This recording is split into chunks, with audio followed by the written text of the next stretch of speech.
Well, I'd like to welcome everyone to another online meeting of the Havering Astronomical Society. I'd like to see you with evening. To you and families in safe and well current situation. Our speaker this evening is no stranger to the majority of the society because Nick himself has been a long-standing member of the society. He's given many presentations to us over the years, and lots of members, I'm sure, have benefited from his advice and his assistance over the years with their own astrophotography. Those who don't know, very briefly, he is a well-known amateur astronomer. He's a very prolific astrophotographer. He's a published author on the book on the subject of astrophotography, and he's a columnist in the Astronomy Now magazine, which I'm sure many of you have seen. He also does a lot of talks and presentations. If any of you have been to the annual European Astrofest at the Kensington Conference Centre, Nick is often there giving talks and the like. And so he's a talk this evening. Obviously, he's on the subject of astrophotography, and it's entitled Adventures with CCD Imaging. So without further any more from me, I'd like to hand over to Nick. Thank you, Nick. Thanks a lot. Cheers. Right, is it okay if I share my screen now? Yeah, go ahead, Nick. Okay, so hopefully we'll be all okay.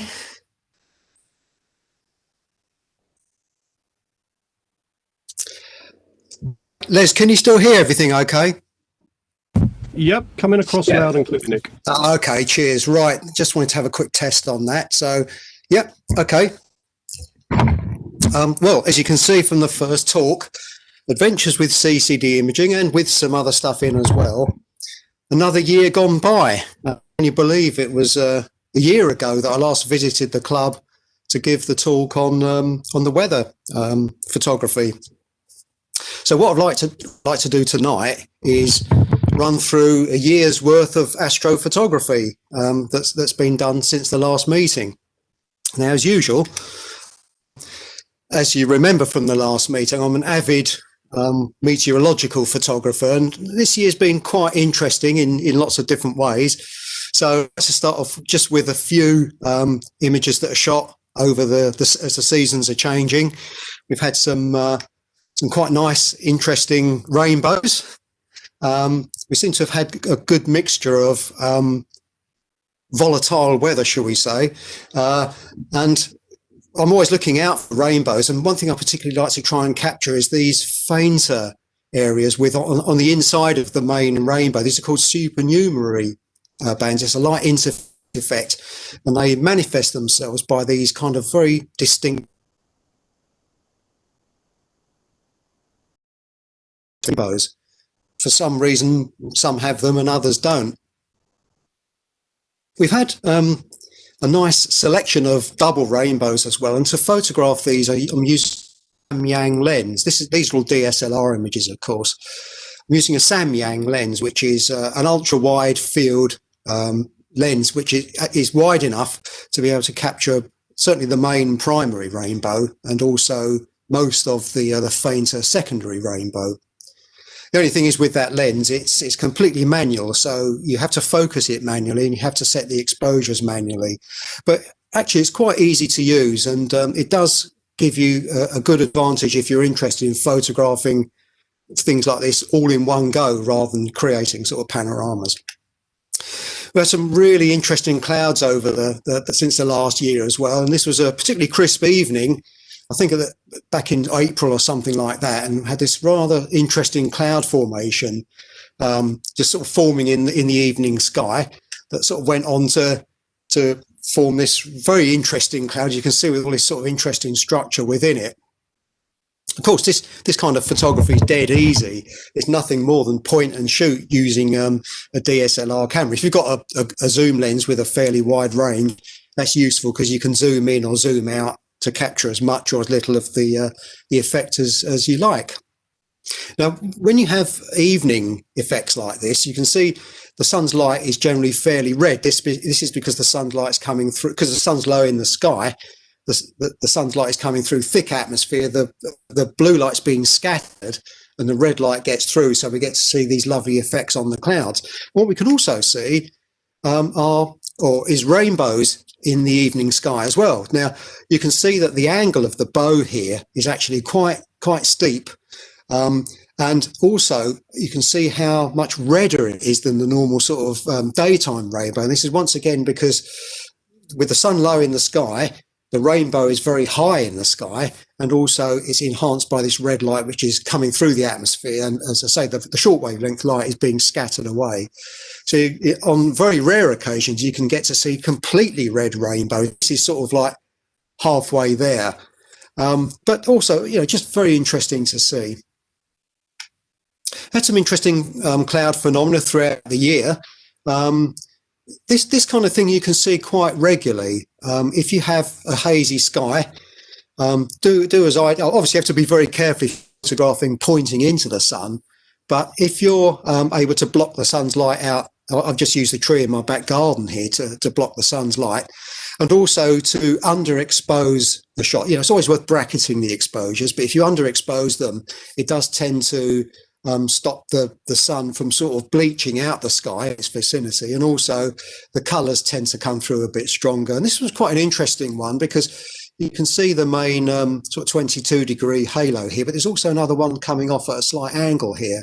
Not quite sure what's causing that, but again, this kind of stuff is very easy to photograph. And around about the same time as well, we had this rather unusual solar halo. And very conveniently, outside our house, we have this, I think it's a telegraph. You can see the wire coming down to our bungalow. What to do is step out into the road and look for the shadow of this telegraph. So I've actually gone a little bit further than that, but obviously the video had frozen. So slide 10 is when I first had a fantastic afternoon over in this field when the conditions were just right for photographing a rainbow like this. And as the sun set behind me, it was great to see these fantastic rainbows forming in the spray. You can see the secondary rainbow forming there. And if as you move around the field, and incidentally, you can see a geezer standing here, thinking, what's that bloke doing in the field there? But I was actually sort of photographing these things, and they're very interesting. They're very sort of unique in a way. And as the spray changes and the light changes, you can start to get. Well, Les, can you go on to slide 12, please? Yep. Okay. Number 12. Now, hopefully, as the spray sort of changes, I mentioned the previous one about the guy looking at me in the field. I had to explain what I was actually doing. And even on this slide here, if you now go on to slide 13, please. Yep, that's more of a close-up, yep. Yeah, you can see the supernumerary bands that I talked about earlier on, even sort of in these sort of fake rainbows. So, it's quite good fun to get out there. And the next slide, slide 14, is my favourite of all the ones ever taken. It's a kind of sort of close-up showing the rainbow effect in the spray. I really like this one because it is like close-up, but also you've got this fantastic structure in the end of the spray. So this thing's spraying in this direction, but where all the spray is falling out of the sky, you've got this really incredible rainbow. So great fun to do. Something I really enjoy doing. If you go on to slide 15, you can see they've even sort of shown them. I'll send these pictures to the weather watchers, the BBC weather watchers, and they occasionally show them on. If you go on to slide 16, please. Yeah, we've got the lady now. You can see another one here. Not one of the better ones. They always seem to choose the not so good ones rather than the very good ones, but it's nice to see them on there, and it's quite fun. So anyway, moving on, slide 17. That's the evening one. Yes, it is. This is Noctilucent Clouds. Now, a lot of you remember going out to see the comet earlier on this year, and we had this lovely view of Noctilucent Clouds around about the same time, which was really sort of really nice. So this was taken in the very early hours of the morning, just in the field at the back from where I live, and you can see the lovely sort of structural effects in the clouds. So it's all good fun. Also, taking the odd snap of the moon as well. This was shot earlier this year. I think that I was out testing the equipment or something, and there was like a gibbous moon in the sky. So I just put the 10-inch telescope onto that and took a shot, just a monochrome shot taken through a hydrogen alpha filter. And it's done a really good job of capturing this lovely crater here, Tycho. So whilst I don't do a lot of lunar photography, occasionally if I'm out there and the moon's around, I would just take a snap. Are you seeing that, by the way, Les? Yep, yeah, very vivid. Okay. So if you go on to the next slide, please. The sun? The sun. In actual fact, this was shot on, I've got the 11th, 2019, but I don't think that's the right date, actually. I think it was earlier this year, although I might be wrong. But this was the last transit of Venus we had when the sun was very low in the sky, and I was actually sort of photographing through my neighbour's trees and things, and the seeing was absolutely appalling. But if you look carefully up at the sort of 11 o'clock position, you should just about be able to see the tiny little disk, a little bit blurry because it's so low in the sky, of the planet Mercury. Yeah. Okay, next slide, please. Moon? Yep. Yep. This was a very shallow penumbral eclipse we had of the moon. And that's the date I've got on it. I'm not sure if that's correct, but as you can see, it's a very, very subtle effect where the moon is just dipping ever so slightly into the Earth's shadow. You can see a little bit darkening at the bottom of the moon's face. So it wasn't a dramatic one by any means, but the sky was clear, which was good, and it meant that it was able to just capture that sort of subtle effect. So the next slide, please, Liz. Yep. Now this was a very interesting passage of the planet Venus through the Pleiades cluster, the Seven Sisters M45, and the planet Venus made a sort of slow passage through from sort of middle bottom to upper left. So it passed very close to the actual Pleiades star cluster. And I think this was, I photographed this over several nights, but this was one of the ones that sort of came out the best. This was just with a little William Optics 73mm refractor and a DSLR camera. Just a snapshot, probably possibly a couple of minutes. The mount was tracking, but you can see how bright Venus is compared to the Seven Sisters stars. So it's quite a rare sort of close conjunction of two objects. Now, if you go on to the next slide, please. Yep. I'm sure a lot of you recognise this. This was my first view of Comet Neowise earlier this year, not long into the lockdown, I think. And I'd heard reports about how good the comet was looking abroad, and it was sort of fairly low in the sky from here, but I set the alarm clock for about 2:30 and sort of blearily went into the garden and found a gap in the trees down towards the north, and there it was. That it was almost sort of looking like you see on the screen there. So it was a very dramatic event, and it really set the scene for what was about to come. So if you go on to the next slide, please. Yep. I couldn't see it from my observatory. It was behind the trees all the time, but it was very low in the sky. But this was the first view I had of it taken through my little Pentax refracting telescope. So I set up a portable rig in the garden, and I was able to sort of photograph it through the 500mm 500mm focal length telescope. And as you can see on this slide, it was sort of dipping in and out of the clouds, which sort of added quite a bit of drama to it. And these are exposures of about 30 seconds long. If you go to the next slide, please. Yep. This was a slightly later view, but this time taken with a 135mm zoom lens, actually on a little Astro tracking mount. So by now the comet, as you can see here, its tail has lengthened, but it's also developed the nice ion tail, sort of stretching away from the comet's nucleus there, the coma. And fortunately for me, the comet was actually in the darkest part of the sky. The north is my best sky. So whilst it's not brilliant for general astrophotography, the comet was actually in a really nice location. And as it continued to sort of track across the sky, and the dust tail really brightened, and got some really nice views. And it was really nice to be out there because it's very, very quiet because of the lockdown. There was the Milky Way overhead. There was Jupiter and Saturn over in the sky. Mars came up a bit later, and then Venus. And it was just really still and calm. It was really nice to be just outside in the in the open sky. Now, which slide are you on at the moment, Les? Well, the one you're just talking about, the comet with the eye on. Yeah, if you just go on to the next one, it's just a slightly more sort of close-up view. That's it. That's taken with the Pentax again. If you now go on to the next slide, this was the last proper view I got of it. So hopefully this is the slide that shows that the nucleus or the core has developed this very green sort of halo around that.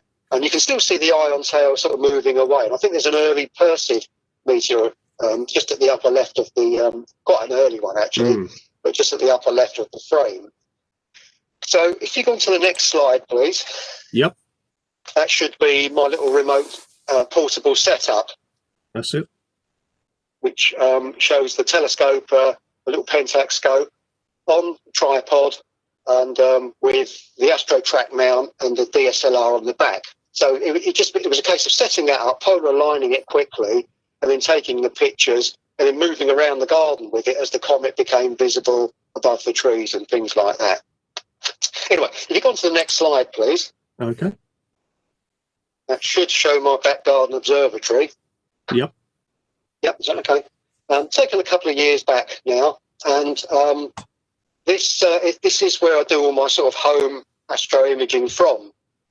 If you go to the next slide, please, Les. Got it. Yep. Inside the dome. Okay. Inside the dome, yeah. This is a picture taken early this year where I recently invested in a second CCD camera, which you can see at the back end of the main telescope. In fact, if you go on to the next slide as well, please. Yep. That's a better view showing the two cameras on the back. So I've now got two QSI cameras, the better one imaging through the big scope and the smaller one imaging through the little William optics refractor on the top. So if you go to the next slide, please. Yeah, RGB imaging. Yeah, you've seen this before in my previous talks. This is just the idea that when you're using monochrome cameras to image deep sky objects, you use three filters, red, green and blue, and the images you produce are actually black and white, but when you combine them, as you see on the right, you get the full sort of colour effects. And it's great that these filters record the different wavelengths of light coming from these objects, which is great. But if you go on to the next slide, please. Yep. LRGB. That should show LRGB imaging, and I've explained before, it's slightly more complicated. The top left image shows a deep image of the Cocoon Nebula taken with a luminance filter, which is a clear filter. And the idea is that you take a nice deep image with the clear filter and then combine it with, for example, the image below, which is just through the RGB filters, and then the final result on the right, an LRGB image, gives you a much, much stronger image. So that's the way most amateur imagers sort of around the world work now. And if you go on to the next slide, please. Yep. Hello? Yep, yeah, okay. That should show narrowband imaging. It's the same kind of thing where you use three filters, in this case, sulfur 2, hydrogen alpha and oxygen 3, and then you combine them into something called the Hubble palette, and that gives you the kind of colours that you can see on the right-hand image, the lovely sort of blues and golds that you do see associated with the Hubble Space Telescope. So the next slide shows. Yep. That's okay. Is that the California Nebula? That's it. Now, couldn't get all of it in. It's a huge object, even with the wide field scope. But this is a typical view of a deep sky emission target shown using the Hubble palette. So these are probably about 12-hour exposures, 4 hours probably per night through each of the individual filters. So if you go on to the next slide, please. Yep. That's the Heart Nebula in Cassiopeia. And again, it's the same kind of thing. It's a deep exposure taken from the back garden here, but using the three narrowband filters, and that way you get the lovely blues and golds of the Hubble palette. And also, if you go on to the next slide, please, Les. Yep. That should show 106, I think it is, yeah, which is a lovely sort of edge-on spiral galaxy. And this was shot at the beginning of lockdown, and the skies were markedly better at that time in terms of there's no contrails or anything like that, and less pollution in the air. But it's still a very, very difficult target to image. So I was quite pleased. This is about 14 hours worth of exposure, but it was a really tough one to process. So even with the sort of clearer skies. Okay, next slide, please. Yep. And this is the counterpart of the Heart Nebula. This is the Soul Nebula, or sometimes called the Baby Nebula, a bit of a silly name. But once again, same kind of thing. The three narrowband filters and the Hubble palette, and you get the lovely sort of reds and golds and sort of blues and stuff like that. But if you look at the top part of the image, you can see those kind of pillars hanging down. Again, these are the typical effects that you record if you're imaging with, for example, hydrogen alpha filter or, these sort of general narrowband filters. They're much more sort of photogenic, similar to the sort of things you see from the Hubble telescope. Now, interesting, if you go on to the next slide, please. Yep. Camera. That should show a CCD, or a CMOS camera, rather. Now, what we're finding a lot of now, that the sort of field of amateur imaging is changing quite dramatically, and that a lot of people now are opting not to go down the route that I've done over the years, where they're opting to use these relatively inexpensive colour cameras with specialised filters. And there's a couple, I don't use these myself, but I managed to blag a few images from people that show the results. So, for example, if you go on to the next slide, that should show from this Altair Astro quad band filter. That's it. Yep. The sort of the bandwidths that are available. And the idea is that these filters, they work with colour cameras, but they just isolate certain bandwidths, like narrow bandwidths, and you can sort of simulate narrowband images using ordinary colour cameras. So the next slide should show an image of the Dumbbell Nebula. Yep. Yep, and this is taken by my friend who lives just down the road from here. He's about 5 or 6 miles away. And this is he's taken with a colour camera, a one-shot colour camera, but one of these quad band filters. And it does a pretty good job of getting a result similar to narrowband images. So if you go to the next slide, please. Yeah, Optilon.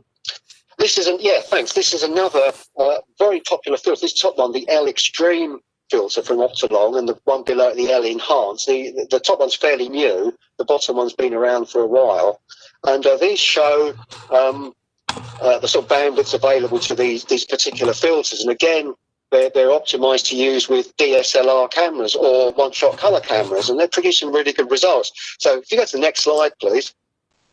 Okay. That shows an image of the North American Nebula taken by another friend of mine who's a keen astro imager, and that's what he's done. He's used an ASI camera with one of these L Enhance filters, and it gives you this very good. It's almost like a pseudo narrowband view, but it's actually very respectable. You can save a lot of money going down this route, and you can get results like this over the course of a couple of nights. So, I can understand why a lot of people are going for it. I'm not particularly interested myself, but if you go to the next slide, it shows another example taken by Wayne. Yep, which Crescent. should show the Crescent Nebula just towards the upper left. So, these are taken from fairly light polluted, a location on the edge of sort of Basildon. These are quite interesting results. So I think the field of amateur imaging is really changing quite dramatically now. So that this is the route people seem to be going down. Anyway, if you can go on to the next slide now, please. Yep. That should show an image of the galaxy M61 and a supernova in it. That's it. Is that correct? Yeah, good. Cheers. This was a bright supernova visible in Galaxy M61 earlier this year. Again, around the first part of the lockdown, and M61 is a very low object in the sky from here, and it's in probably the worst part of the sky for me in terms of light pollution. But I couldn't resist going out and getting an image of it, just a monochrome image in this case. And you can see where I've marked the object on this. So it's a fairly bright supernova. And the next night, if you go on to the next slide, please. Yep. I was able to go out and photograph the RGB component of the galaxy. Again, sort of low down in all the light pollution, like sort of over Colchester, but it's produced quite a pleasing image with the supernova looking decidedly bluish compared to the two sort of foreground stars on either side of it. So remember that blue star that the tick mark is on is actually in this galaxy millions of light years away, whereas the other stars you see in the frame are just foreground stars. So a little bit of semi-science there. But if you go on to the next slide. Yep. Okay, this is something a bit different for me, at least. I've got another friend who lives down the road, and he tends to just do science with his setup. He's got a very good observatory in his back garden. And he asked me to collaborate with him to capture an extrasolar planetary transit earlier this year. So out I went and just took hundreds of, I think, 2-minute exposures on this sort of faint, innocuous star. And whilst the graph that you see here is a little bit ragged due to seeing conditions and whatever, maybe the odd tracking error or something, you can definitely see a dip from the top left going down in the middle and then back up the other side. So it's definitely caught this extrasolar planet transit. So this is a remote star with its own planetary system around it. And what I'm imaging here over the course of that night was the passage, a bit like of the transit of Mercury earlier on. We've seen the passage of this planet in front of the star. And the CCD is of good enough quality to capture that effect, which is quite interesting. Okay, if you go on to the next slide, please. Yep. M16. This should show the Eagle Nebula. And this is a result of imaging with a remote system, which I'll say a bit more about in a minute. But I've been evaluating some software throughout the year for part of my articles with Astronomy Now. And this was using a piece of sharpening software called Sharpen AI. And if you compare the two images on the screen, hope you can see that the image on the right is incredibly sharp compared to the image on the left. If you look at the base of the Eagle, just to the right, you can see those little globules. And the resolution on the right-hand frame is incredible compared, the image on the left was actually great. It's as good as we could hope to get. But this software is able to almost try the deconvolution on the image to give you these enhanced sort of sharpness effects, which is great. So that's, it's become a staple part of the processing stream. And if you go to the next slide, please. Yep. That should show the Galaxy M82 in close-up. This is another piece of software which does something similar. So if, for example, you compare the diffraction spikes on the bright star just at the lower sort of 4 o'clock position, you can see the one on the right is much sharper than the one on the left. And if you then look at the structure within this sort of irregular galaxy M82, particularly through the core and towards the upper left, you can see that it's much, much sharper. So this is very interesting new software that's coming along. But it's really sort of transforming how we sort of process our images. So it's very exciting times. And if you go to the next slide, it probably just says remote imaging. Yep. So if you go to the next one, please, Les. Robotic overview. That's right. Okay, so I won't dwell too long. It's running a little bit late, obviously, because of the delays earlier on. But there's two routes you can go down. You can either book time on telescopes abroad in places like Spain and Chile and Australia and in America. You just pay for the time you use on the telescopes. The disadvantages of that, it can be quite expensive at the hourly rate, and the telescopes might not be available.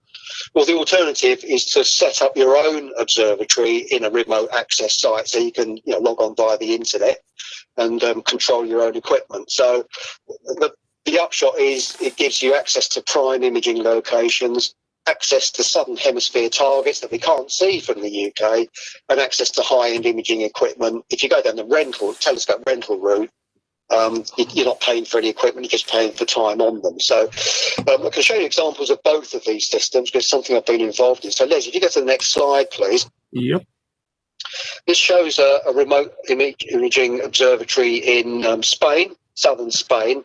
And this is where we have a telescope set up, our own equipment set up sort of permanently at the observatory. So the idea is we control it remotely over the internet. We script it to run on a nightly basis and just download all the data. And the idea is this is in a very dark sky site, a little bit further south, so better access to southern targets. And you know, the skies are much better than we get here in the UK. So if you go to the next slide, please. Okay. There's just a few examples here of images we shot over the last few months. We've had a few sort of instrumentation problems, which are kind of ongoing at the moment, but we're sort of dealing with those. But so we've not got as many images as we would like. But this first one, this is the so-called Tadpoles Nebula, because of the little critters just at the lower left there. So there's a star cluster in the middle of this nebula, and the light from the stars, the high energy light, is illuminating the nebula. So it gives you all these different sorts of structural things. And what we tend to do, because we're imaging from a dark sky site, we'll you know, these are exposures of probably 40 or 50 hours, something like that. And this is shot with a 6-inch Skywatcher Esprit refractor. As is the next slide, please. Yep. Which should show the central area of the Heart Nebula. There's this distinct sort of knot of nebulosity just in the centre of it. So I showed you the wide field view shot from here earlier on, but with our longer focal length refractor out in Spain, we shot another sort of 40 or 50 hour exposure using narrowband filters of this rather sort of interesting knot of nebulosity. In fact, if you go on to the next slide, please, Les. Mm-hmm. That should show the so-called Elephant's Trunk Nebula. This is shot with exactly the same equipment, the QSI camera and the Skywatcher Esprit telescope. And again, a narrowband image taken over the course of many nights, so probably about 50 hours total exposure. Okay, and the next slide, please. Yep. So there, yeah, it should show the Helix Nebula. This is an image that's sort of under construction at the moment. I think we just got the last data from this morning, so I haven't actually reprocessed this. This is like an early process. Now, the Helix is a very tricky target to get from the UK. It's incredibly low in the sky. It really is a difficult one, but for Spain, it's a little bit easier. Still fairly low. I think it's about 30 degrees high from Spain. But this is just a 2-band colour, so it's hydrogen alpha and oxygen 3, but lots of data. And as I say, this one's under construction at the moment, so I'll come back and process this again. Move on to the next slide, please. Yeah. Now that should show the Wizard Nebula, NGC 7380, I think it is. And I think this is one of the best images we've taken from Spain. Again, a very deep, narrow-band image displayed in the Hubble palette. But I'm really pleased. I think this was taken on some nights of good seeing, probably over the course of 2 or 3 weeks.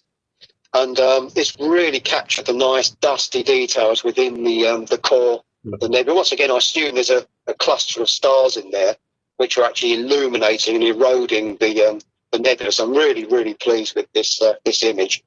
Okay, next slide, please. Telescope rentals. So thanks, Les. Yeah, that was an overview of having your own equipment in a location where you can go for those really long images. Now, the other side of the coin, if you remember that previous slide, was telescope rental. And this is where you actually book time on a telescope. It's already set up. You just buy the time on it. There's loads of these around the world. And myself, I've become interested with working with a company called Telescope Live. And, some of the Havering members will know that because they've also been using it. I've been working with them since the Astrofest back in January. They've given me access to their telescopes. And what I'd like to show you is the kind of results you can now get with a variety of telescopes when you're just literally, sending an observing request to the telescope and then you wait for the data to come back. Go on to the next slide, Les, please. Yep. That should show this a very, very wide field view of the glorious Eta Carina Nebula. And this is a far southern sky object.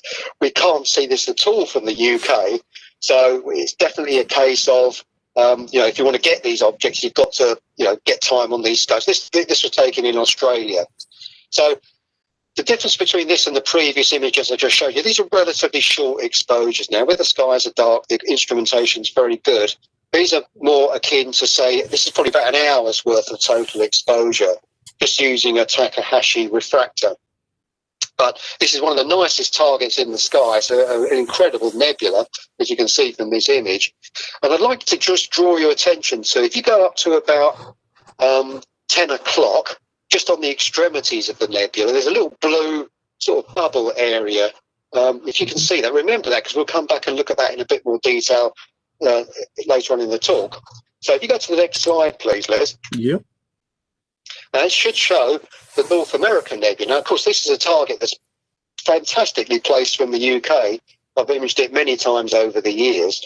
And I'll put this in here. It's taken with the same kind of equipment, this time from Telescope Live's telescope in Spain. But the difference, this one is just 2 10-minute exposures per filter.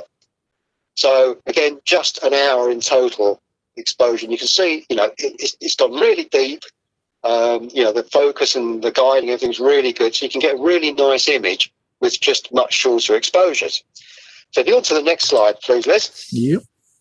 That should show another very exotic southern object. This is the Large Magellanic Cloud. And of course, we can't see this from the UK at all.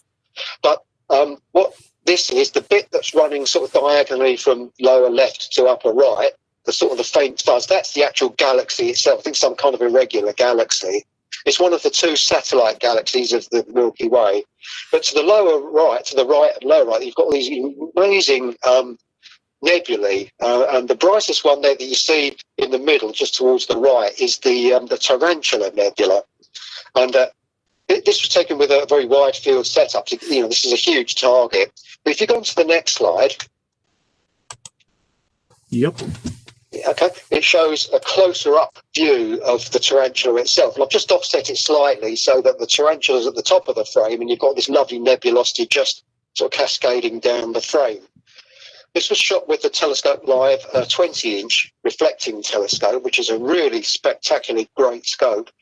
And again, these exposure times are probably these are probably 2 or 3 5-minute exposures per filter. So, in actuality, less than an hour, probably. Now, at the other end of the spectrum, if you go on to the next slide, please. What's the scope? A pretty big scope. Yeah, this is their biggest telescope in Chile, and this is a 1-meter telescope. Oh, actually, it's so big it's on an computer-controlled altazimuth mount. And, this is a sort of their high-end telescope, but they did give me access to it. And if you go on to the next slide, please. Mm-hmm. Yep. That should show, once again, the Tarantula Nebula, but this time taken with the 1-meter telescope. And this time with narrow band as well. So it gives a very different view to that reddish sort of nebulosity that we saw on the last couple of frames. But again, with, the longer focal length of this telescope, you can zoom right in and make a big sort of feature out of this incredible target. This, incidentally, was the vicinity of the sky where there was the most recent visual supernova that exploded in 1987, supernova 1987A.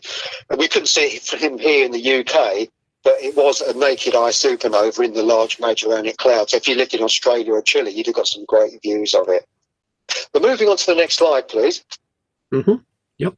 This is one of my favourite images taken with Telescope Live equipment. This is once again taken with the 1-meter telescope. And this is the amazing galaxy NGC 1365. Very nicely framed on the 1 meter. It's an incredible example of a barred spiral galaxy. So I think this is probably a very good representation of how our own Milky Way galaxy would look like if we were able to sort of fly out and look back at it. So really, really pleased. It's one of the earliest pictures I took, and it was just amazing to get a result like that. Now, if you go to the next slide, please. Yep, Chile 1. That should show Chile 1, which is another really nice sort of mid-sized telescope, 24-inch telescope, and on an equatorial mount, as you see there. And this, is a telescope capable of producing some incredible results. And I've been using this almost exclusively for the rest of the year. So if you go to the next slide, I'll show you some examples taken with that telescope. Yep. You still there? Yeah, this is M83. Again, another barred spiral galaxy, probably again very similar to our own Milky Way if we were able to look back at it. This is in the constellation of Hydra, so it's very, very low down in the sky. And, you know, we can't see it from here in the UK. It's low even from Spain, but from Chile, it rises very, very high. So the 1 meter field of view is perfect for galaxies like this. Go to the next slide, please, Liz. Yep, cluster. That should show Omega Centauri, again, one of the brightest globular clusters in the sky. And again, taken with the 1 meter telescope, it's got incredible resolution. To get this, had to very carefully choose the exposure time that was short enough not to burn out the core stars. They're much brighter than the ones around the edge, but also long enough to capture those stars around the edge. But I think it was taken on a night of fairly good seeing, and it's kind of quite in your face, shall we say. If at some point you zoom in on this and have a look at it, it's a really interesting galaxy. I say galaxy, that was a slip of the tongue, actually. It's a globular cluster, but it's believed that it may be the stripped out core of a galaxy that, like a bit like the Magellanic Clouds, that may have strayed too close to the Milky Way galaxy and was disrupted, and all we've got left is the core of the galaxy. So it's a kind of almost like a hybrid object. I mean, to you and I and us, of course it's a globular cluster, but to the scientists it may be this stripped out core of a galaxy. Okay, next slide, please. Yep. Yeah, that should be the very enigmatic object, Centaurus A. Again, we can't see this from the UK. It's forever below the horizon. But from Chile and Australia, it's nice and high in the sky. And it's, again, a very enigmatic object. It's actually a collision of 2, possibly 3 galaxies. So what you have in the background is a massive elliptical galaxy, which is the sort of the creamy white sort of blob that you might see on the screen. And along has come a spiral galaxy, and it's colliding with the main elliptical galaxy. But whilst the stars themselves don't actually collide, they just tend to pass through. The gas and the dust gets sort of stripped out, and there's gravitational and tidal interactions, and it triggers bursts of star formation. So the bluish streaks that you see in the image may be these new stars that are forming. And this is just a snapshot, of course, over a multi-million year process, where this galaxy will either be, it'll just continue moving in its shredded state and then maybe just disappear, or it may be drawn back to the elliptical galaxy for another interaction. So these things are quite sort of balletic, if there's such a word, in that, the outcome of this is completely uncertain. We're just seeing it as a snapshot in time. Next slide, please, Les. Yep. Now, this shows that part of the sky that I was talking about. If I said, remember that bit of the nebula, the Eta Carina Nebula, towards the upper left, I think it's NGC. I think it's 3324. It's got its own NGC designation, but again, it's a very enigmatic object. And when it's imaged with the 1 meter telescope, you can start to resolve all the sort of structural detail in the around the edge of the nebula. Again, by using narrowband filters. The oxygen 3 filter is capturing all the blue light you see there. The hydrogen alpha is capturing the structure in the nebulosity itself. And then you can produce these nice Hubble palette images. Okay, if you go to the next slide, please. Yep. Now, this, I reckon a lot of deep sky astrophotographers wouldn't recognise this target because it looks so different to how they're used to seeing it. And it's actually the central part of the Lagoon Nebula in Sagittarius. Now, I know Martin and Chris and many other amateurs have actually imaged it from the UK. I've never really sort of tried because it is very low down, but both of them have got sort of reasonable images of it. But with the big 1 meter telescope, you can zoom right in and see the central area. And again, by sort of tempering the exposure times, using these very high quality narrowband filters, you can sort of zoom into the core of the nebula and capture the amazing structure that you can see on the screen there in the central area, in the dark dust. And it's a very kind of weird object when you see it zoomed in like this, but very lovely as well. Okay, next slide, please. Yep. Okay, a lot of people will recognise this.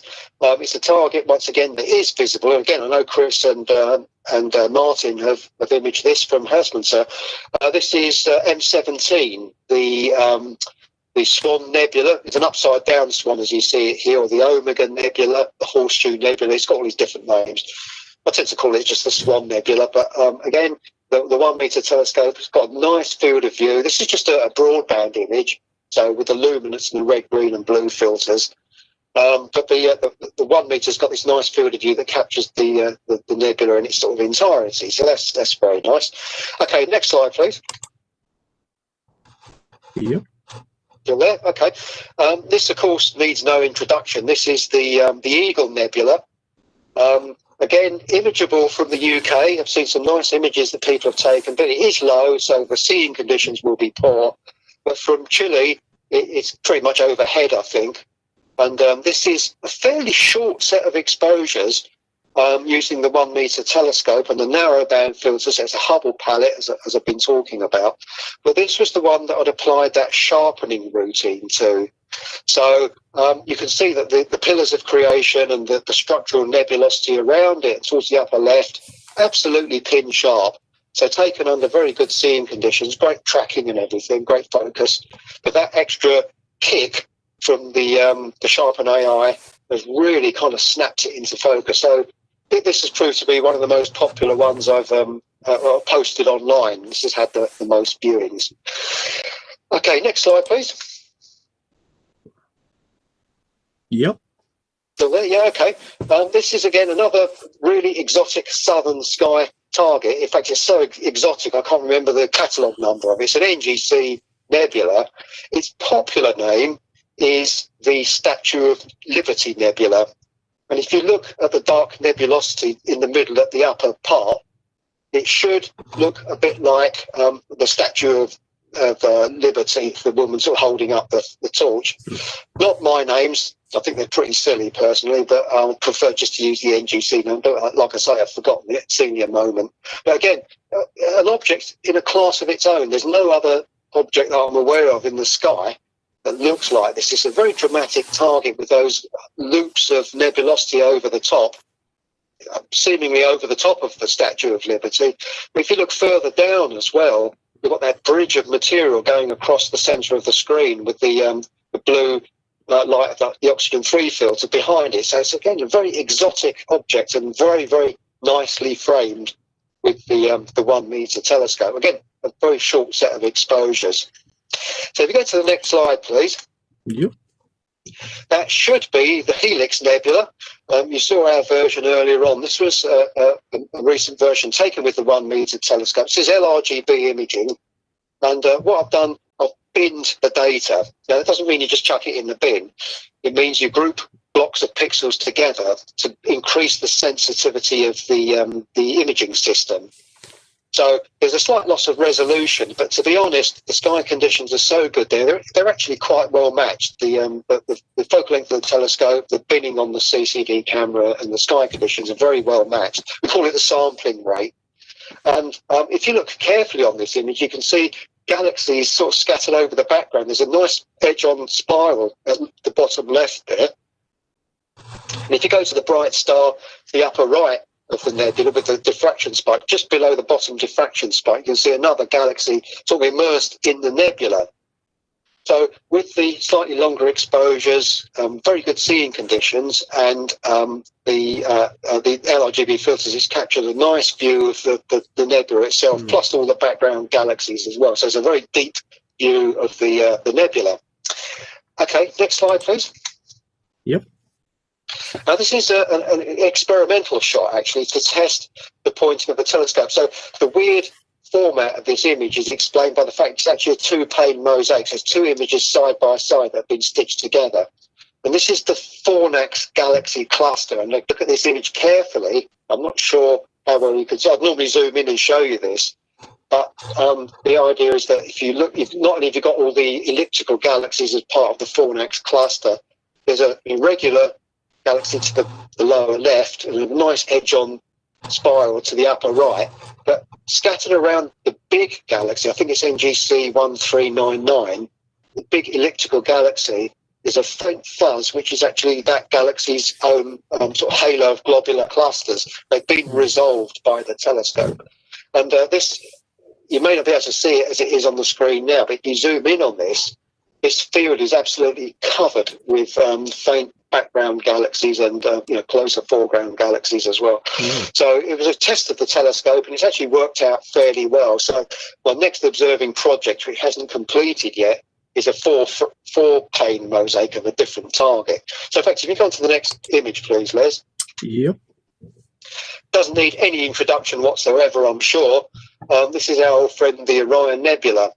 Now, this was just a kind of project to use up a few of the observing credits that I had.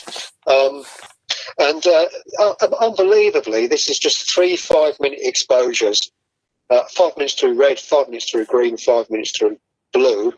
And because obviously the Orion Nebula is such a bright, dynamic target, with a 1 meter telescope under mountain skies, with high-end equipment and great seeing, just 15 minutes worth of data has produced a really, really nice image, which I'm really pleased with. Lots of structural detail in the central part around the trapezium stars. Again, this was a target where I had to choose the exposure time very carefully, because any DSLR imager or one-shot color camera imager will know that it's very easy to overexpose the core area of the trapezium, and then you have to end up taking shorter exposures and blend them together.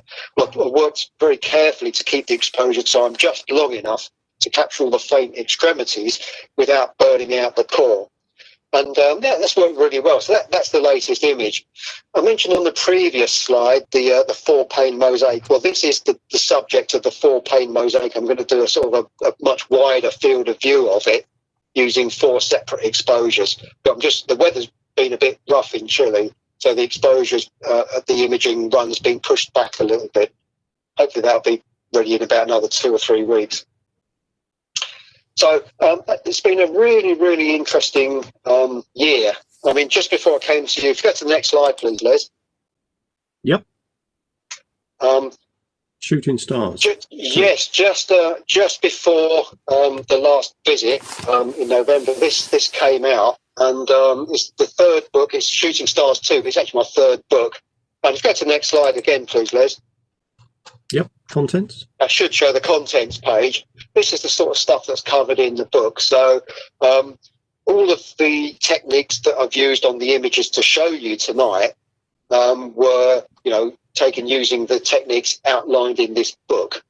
So there's also, if you look at page 116, there's also imaging a solar eclipse, which was using the images that Liz very kindly supplied from her eclipse trip to America. She got some lovely images with a DSLR.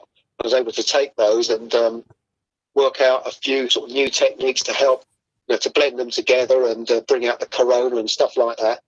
And there's all sorts of, other takes on, light pollution, bicolor imaging, adding hydrogen alpha. So, if you're interested in getting results like the images I've shown you so far, it's all covered in this book, which is available from the Astronomy Now website.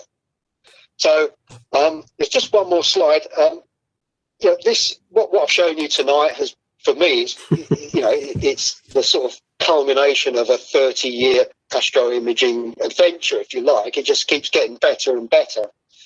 But it's very easy to forget that, people starting out, it's a very confusing field to get in. Although, to be honest, it's a very good time at the moment because the equipment's coming down in price. It's improving in quality all the time. You've got so much interaction via the internet in terms of liaising with other people, in terms of improving your image processing. You've got software like PixInsight and Photoshop that are just brilliant, and the sharpening software I mentioned, brilliant for getting the best out of your images. But I'm going to stop. I'm going to end with one final slide, which you may or may not have seen before. But I don't need to remember that anybody can do it. So for people who have never thought about investing in equipment, it is a great time. You don't have to spend thousands or millions of pounds. You've got the option to either set up a fairly basic imaging rig in your own back garden. If you get the bug really well, you can invest in maybe a runoff roof observatory or a domed observatory like I've got, and then that just makes life so much easier. Or if you're more of a kind of back, what would be the right word for it? An armchair astronomer, I think they used to be called. Someone who, maybe go out visually looking at the sky or something like that, would like to get into astrophotography, but doesn't really want to invest the time or the money on the equipment.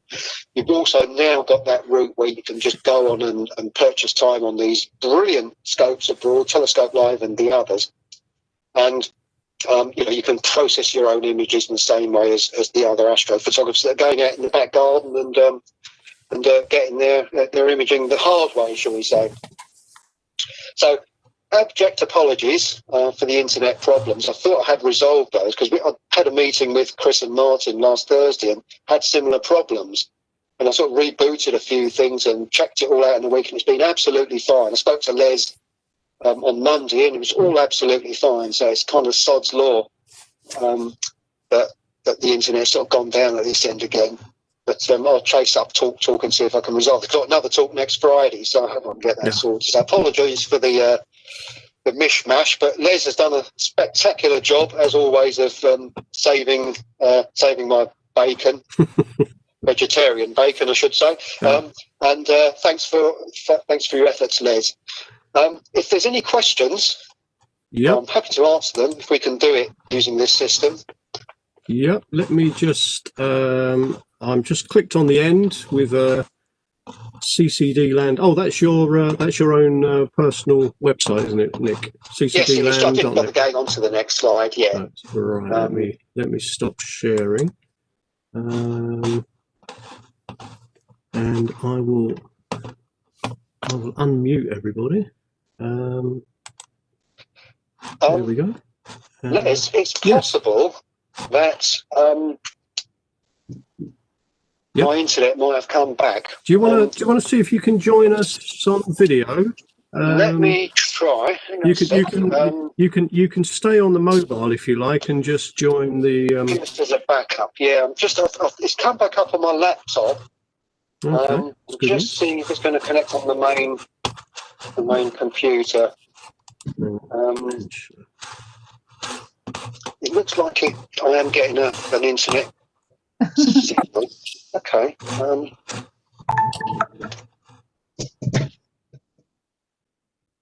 Right, it looks like it's come back up on the laptop, but I'm going to just hold on and see if I can get it on the big computer. Okay.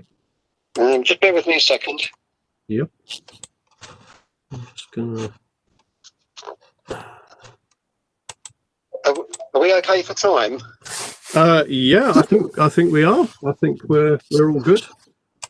Okay. How's everybody doing? Can I ask how he gets the image in the top right hand screen? Oh, sorry. Sorry, it's Magda. Sorry, I was asking how you got the logo in the top. I was going to put. That's yeah. That's another little app I'm running. Looks very good. It's OBS. ODX. OBS. OBS, yeah, outside broadcast. Well, I think it means something else. Oh, sorry. Okay. Now let me see. What have we got up there? Oh, it's looking a bit dark out there.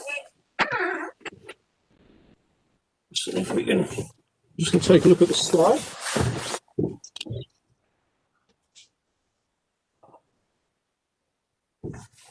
Nick's coming back on.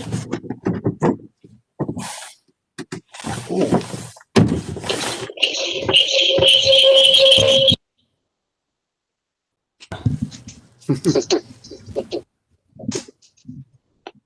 We got that wonderful echo. Okay, better. Right, I'm going to. Are you on the audio on WebEx as well, Nick? Yes, I am. In which case, we can drop the mobile call. Okay, it may drop out again though, Les, so I'm not sure. Let's keep our fingers crossed. Okay, well, hang on. In which case, I will mute you on the WebEx and stay on the mobile. Can you say something? Keep talking. You say something, Nick? Yeah, I'm still here. Oh yeah, perfect. Great. Okay, you're back. Right. Good. So we've had have we had a few questions? What questions have we had? Hang on, because I couldn't keep track of the questions as I was sharing. So let's just jump down. Give us a moment. Lots of questions about Wi-Fi and why don't you get mobile data, Nick? And get a life. that's a problem with living in the sticks. It says poor broadband. I think it was another word beginning with B. Okay, hang on. Right.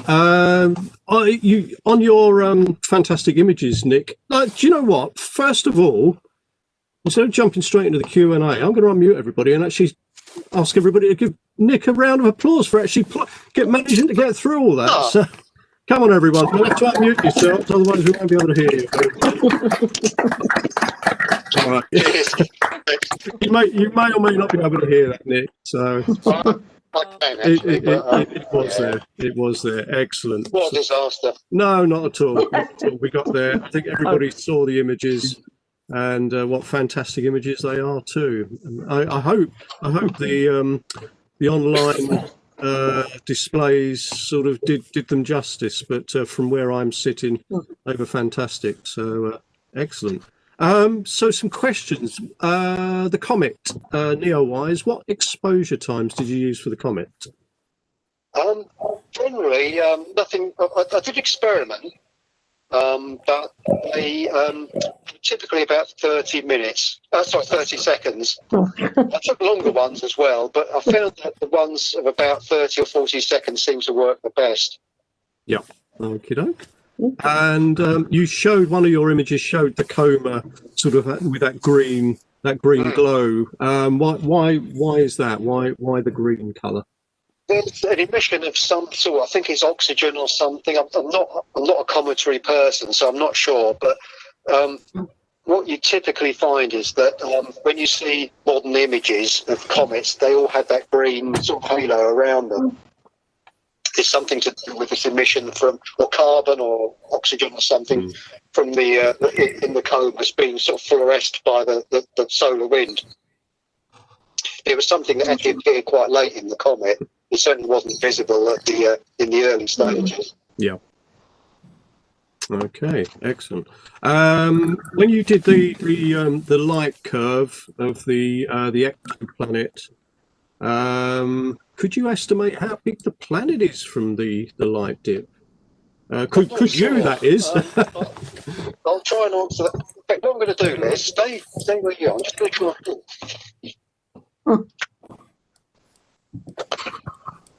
You're going to get your dog to answer the question.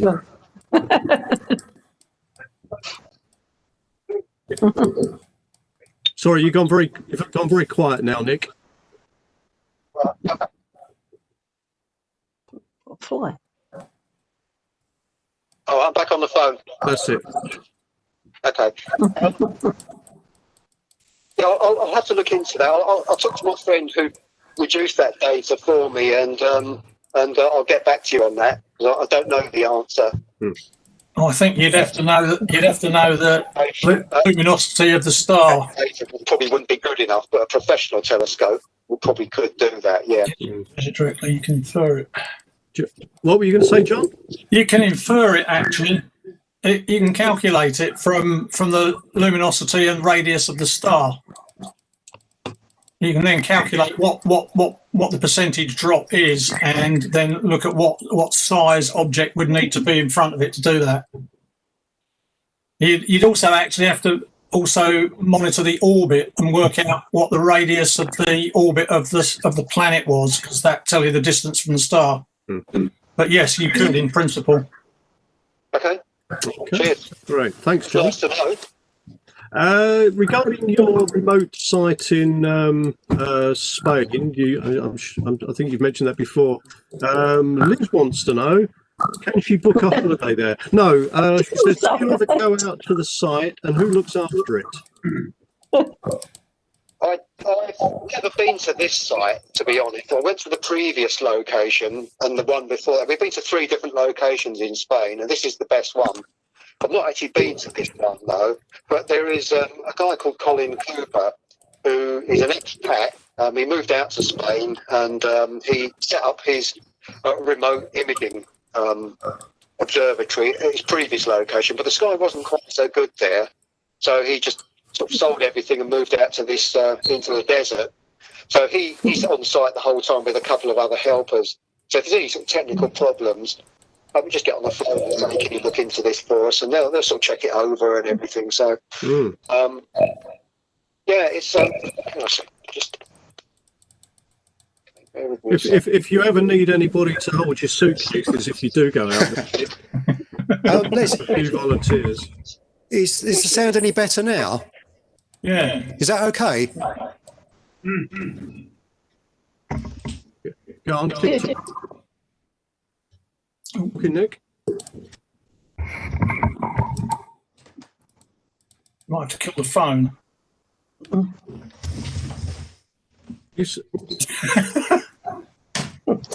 disconnect. I just want to get it out of the way. So, is the sound any better now? Yeah. Yeah. Okay. I'm speaker here, so I'm back on the proper microphone now, so it might be a bit okay. easier. So, Perfect. All right. I'll drop the mobile connection. you sure? All right, we'll leave it going just in case. Right, they're out of the way. It's in the carsy at the moment. Right. Andrew asks again on that light curve, what was the percentage change in luminosity due to the extraplanet orbit in the star? Was there an extra one? Give text for you. So, I'm not sure the answer. Can I just share my video again? If Yeah, sure. Let me give you the. the only thing we're going to do, if I can call that up, might be able to have a look at the magnitude scale on the what's its face.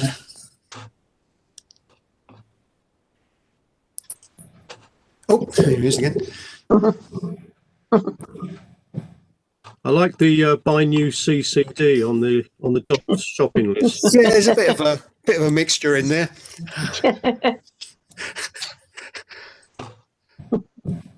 You can see the magnitude scale on the left. yeah.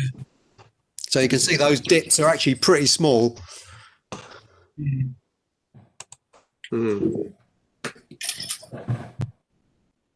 I just kind of, it's not something I would normally do. It was just something that my friend asked me to help out with. In fact, three of us did this, and he was able to sort of reduce all the data. But I'll email him tomorrow and just see if I can get a little bit more sort of interesting information about this light curve, which I'll pass on to Les. Presumably, Nick, those exposures were all the same length, were they?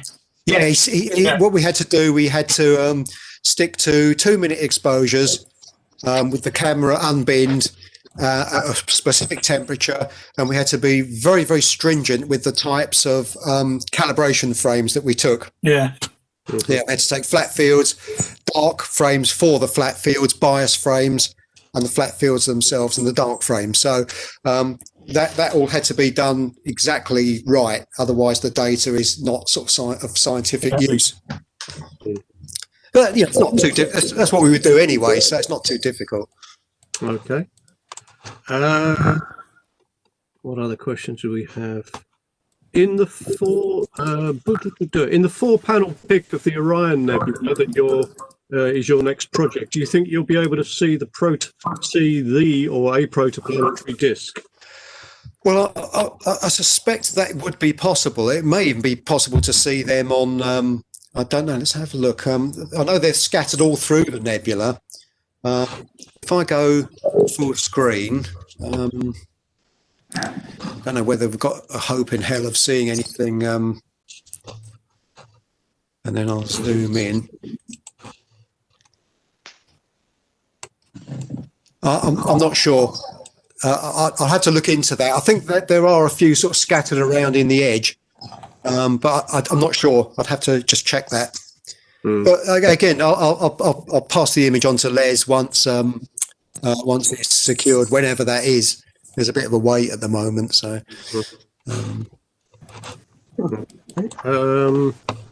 What else have we got here?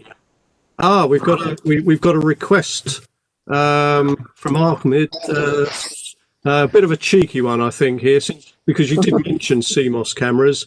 And I know, Nick, you're a long-time CCD user, but you know, we need to have a talk from you on CMOS cameras at some point. So Well, get busy. yeah, I'm probably not the right person because I've never used, other than my DSLR camera, my Canon 5D.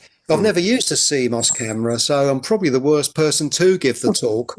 Although I do know a few people that are using them, not the guys I mentioned earlier on, but I've got another friend over in Hertfordshire, who's got some good results. So maybe I could rope him into giving a talk at some point. Or maybe we could do a joint presentation or something, and show the pluses and minuses of. Thanks. The pluses and minuses, because there are pluses and minuses for both systems. For me, the versatility of a monochrome CCD camera with either LRGB or narrowband filters against a one-shot color camera with a dual or tri or quad band filter. But I think you'll always get the better results with the former.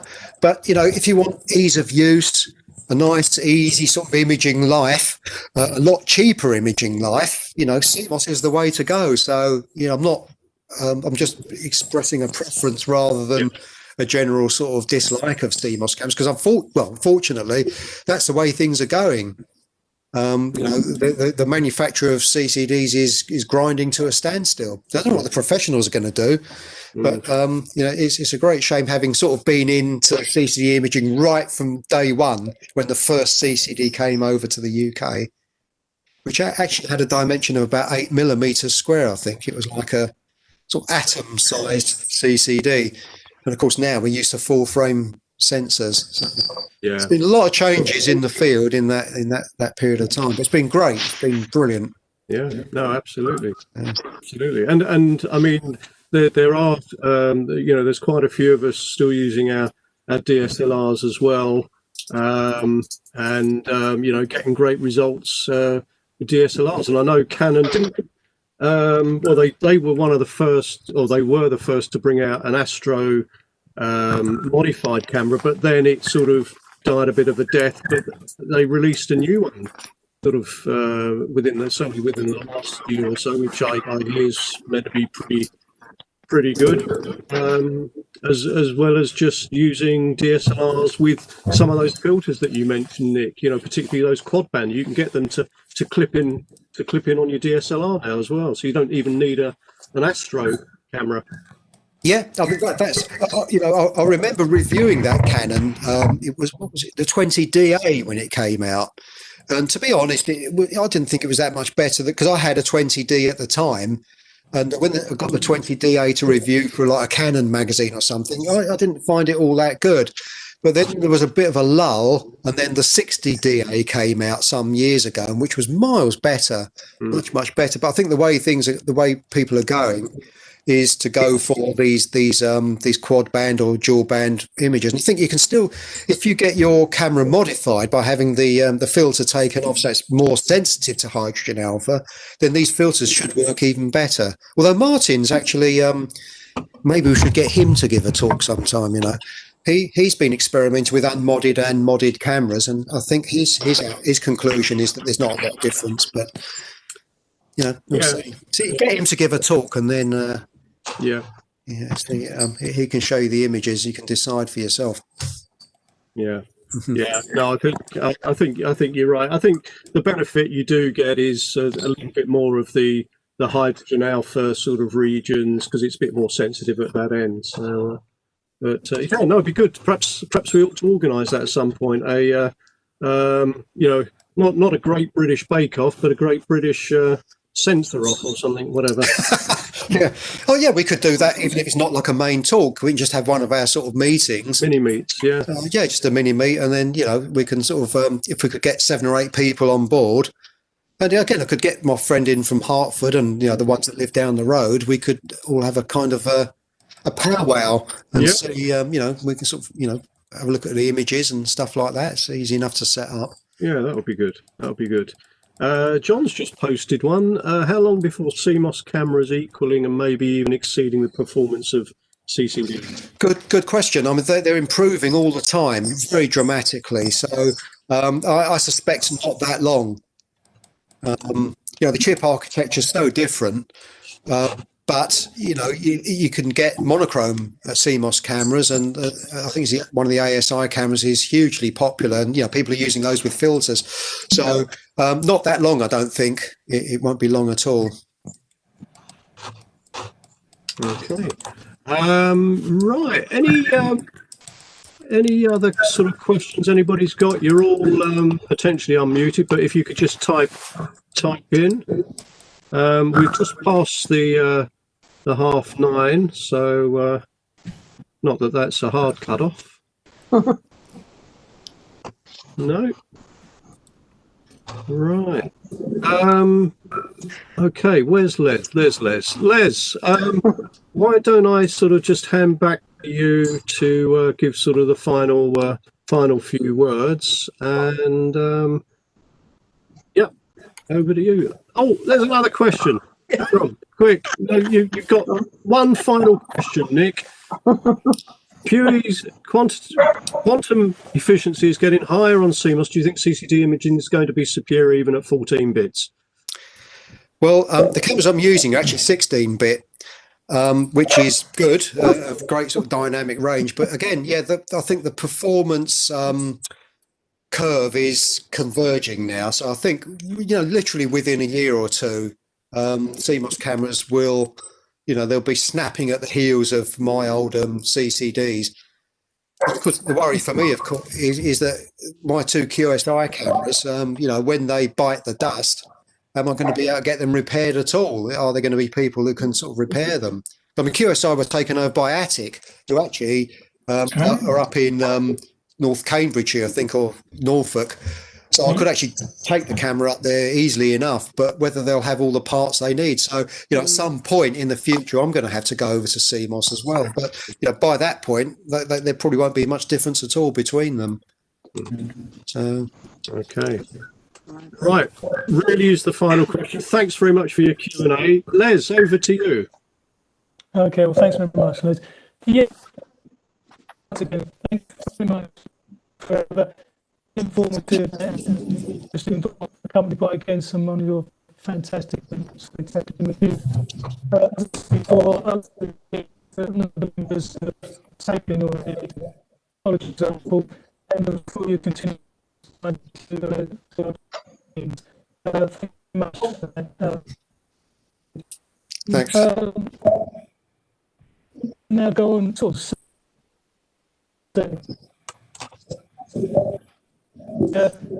first annual photography competition. The final date for entry is Tuesday, December. So for this evening has inspired you to dig out maybe some images you have, or even go through the charts between number 2 weeks to compile some more images. The details for the competition, how to enter it, on the website. As I say, there's going to be more and they're all in price for £100. So if you haven't been started going through or considering what you're going to do for it, please do so.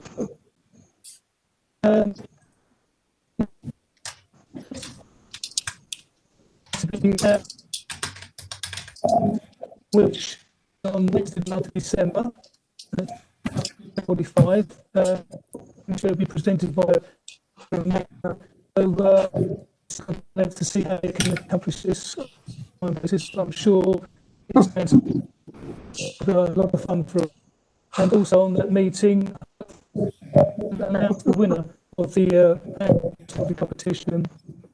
But in the meantime, as I say, keep us all safe and well. Is the website. This is Peter's and Mark's challenge. Which has more time to look at it, and so we can keep going back to it. And obviously, there's the WhatsApp group for the imaging group. there's more opinion on that, and hopefully a few more images which will be coming in line with our upcoming competition. So I'd just like to thank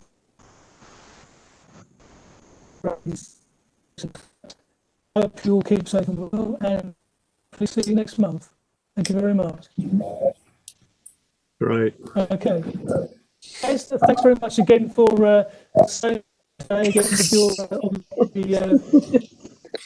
with the Society's own version of the with the miracle worker who thing happened a lot. Thanks very much again for making it work here this evening. Thank you, Liz. It's a privilege, and thanks everybody for joining in. And don't forget National Astronomy Week.